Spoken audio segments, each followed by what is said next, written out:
Bastissa ya gloire, ton n'a pas mamé. Bastissa ya gloire, ton n'a pas mamé. Bastissa ya gloire, ton n'a pas mamé. Winterning for the Beda, yela, beda, wa politicien, beda, commerçant, beda, douanier, beda, aladji, beda, pasteur, beda, dié la fin, ya beda, ton eratendi, yela, beda, wa politicien, beda, commerçant, beda, douanier, beda, aladji, beda, pasteur, beda, dié la fin, ya beda, titin.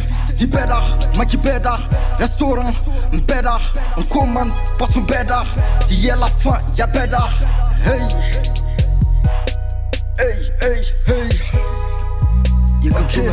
Hey, hey, hey. Bastissa ya gloire, ton n'a pas mamé. Bastissa ya gloire, ton n'a pas mamé. Bastissa ya gloire, ton n'a pas mamé. Winterning for the n'a plus de mes Bastissa ya gloire, ton n'a pas mamé. Bastissa ya gloire, ton n'a pas mamé. Bastissa ya gloire, ton n'a pas mamé. Winterning for the n'a plus de mes Pouco finina, pouco vimde. Liga pra borda, nem quemje. Winter kit of chick of door, bikina. Boh, you can do me. Hey, ya liga da baba beef, karam, boh. Karango, kasta anda me, so. Mama mia. Dan oesdan wen barak die gadame. Balaf mi kem standing for dwara na pidame. Woto. Dan oesdan wen barak die gadame. Balaf yang standing for dwara na pidame. Ay, Bastissa ya gloire, ton n'a pas mamé. Bastissa ya gloire, ton n'a pas mamé. Bastissa ya gloire, ton n'a pas mamé. When standing for dwara na pidame. Au foot j'ai supporté ses talents. Oh, balai bleu. J'suis toujours resté lucide. Hey, pas de peur. Marofnene yikan tume. Tishuka ninga dwaga. Abdara gwa mabasip tume. Feya netin kasin gwaga. Marofnene yikan tume. Tishuka ninga dwaga. Abdara gwa mabasip tume. Feya netin kasin gwaga. Dan oesdan wen barak die gadame. Balaf mi kem standing for dwara na pidame. Woto.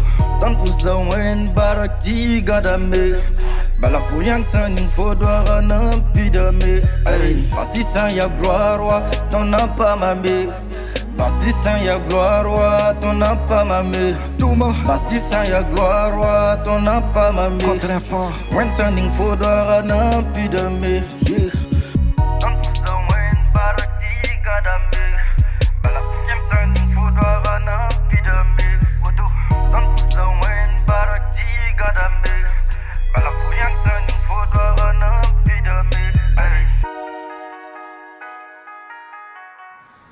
Pour la suite de Bloc-Notes, nous faisons la part belle à nos artistes invités. Le tout premier a la musique qui coule dans ses veines et il n'a pas de peine pour le dire avec les mots qu'il faut. C'est une passion pour lui de chanter et il le fait si bien depuis son enfance. Je suis avec l'artiste Modor. Bonsoir et bienvenue. Bonsoir. Comment vas-tu? Oui, je vais bien, merci. Cool. Ravi de te recevoir sur le plateau de Bloc-Notes pour un temps d'entretien. Okay, tu t'appelles Arnaud Nakoulma, l'état civil, oui, mais ça. Tu as choisi pour nom d'artiste le pseudonyme Modor. À quoi cela renvoie? Je dirais que cela renvoie au secondaire, où voilà, j'étais habilité à toujours donner mon avis sur les problèmes des autres. Parfois, on se raconte beaucoup de choses. Et il trouvait que je donnais pas mal de choses intéressantes. Oui. Et bon, c'est de ça Modor est venu en fait. Parce qu'il trouvait que avec mes conseils, ça améliorait leur vivre avec les autres et en famille aussi. Oui. Pour ceux qui avaient des problèmes. Okay. Donc ça ne date pas de maintenant? Non, ça ne date pas de maintenant. Des mots d'or, et nous également on espère qu'à l'issue de cette émission, on aura des mots dorés. Okay. Ta mère est musicienne, est-ce une raison qui t'a poussé à te lancer dans une carrière musicale? D'un côté, je dirais qu'elle m'a influencé, voilà. Mais je dirais que c'est pas la raison, parce que moi, voilà, je dirais que c'est pas ce qui m'a poussé à rentrer dans la musique, parce que moi, depuis l'enfant, j'ai toujours aimé ça, même puisque à un moment donné, bon, je ne savais même pas qu'elle chantait vraiment bien, puisque à la maison, bon, c'est le fils et sa maman. Donc, et quelquefois, elle cantonnait, elle chantait un peu, mais bon, disons, je ne savais pas que c'était aussi grand que ça. Mais par la suite, moi aussi j'ai essayé, mais je dirais pas que c'est elle en fait. Parce que moi j'ai plutôt aimé ça même.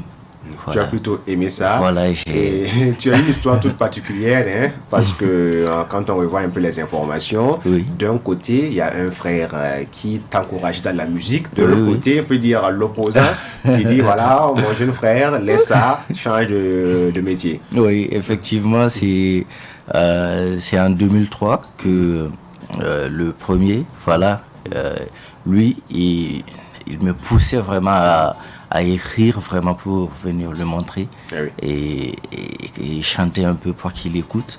Et c'est en 2005 que bon, j'ai commencé à un peu tricher avec les boss pour plutôt écrire au lieu de l'école buissonnière? Non, pas l'école buissonnière, mais quand je revenais de l'école, au moment de bosser, voilà, on remarquait que j'écrivais plus que je bossais. Bon, l'autre, il a plutôt pensé que bon, peut-être moi j'étais en train de faire des exercices et quand il est venu, il a vu que bon, le cahier que moi je tiens, c'était vraiment identique au cahier de leçons, mais c'est pas le vrai. Par contre, le contenu le contenu, c'était du rap et des chansons que, voilà, il m'a demandé de chanter un peu, j'ai chanté.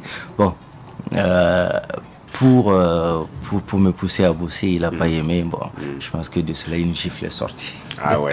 Et tu gardes de bons souvenirs. Bon, je garde de bons souvenirs parce que c'est tout ce qui m'a poussé à rentrer encore plus dans la musique, parce que j'ai su que ce que je faisais avait vraiment de la valeur. Il fallait que je bosse pour plus améliorer ça. Voilà, c'est ça quoi. Alors, tout compte fait, en 2007, tu as voulu entrer en studio, mais ça n'a pas été concluant. Bon. Dis-nous, qu'est-ce qui n'a pas marché? En 2007, j'étais vraiment, disons, j'avais mûri et amélioré mes textes et tout. Alors, j'ai décidé d'ajouter deux gars, voilà, pour qu'on rentre en studio et tout.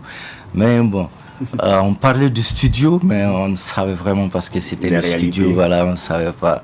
Et on est allé voir quelques personnes, mais bon, ça n'a pas marché, donc on est resté sur cela. Et aujourd'hui, ils ont abandonné, mais moi je continue parce que voilà, c'est pas la même chose. Tu es toujours dans le game parce que c'est ta passion et tu aimes la musique. Oui, j'aime la musique. Je dirais particulièrement que je vis la musique en fait. Oui. Voilà. C'est en forgeant qu'on devient forgeron, dit-on. Par la suite, tu parviens à réaliser 2 singles et c'était au Cap-Vert. On va savoir qu'est-ce qui t'a amené au Cap-Vert et de quoi parler bien sûr ces 2 heures musicales-là.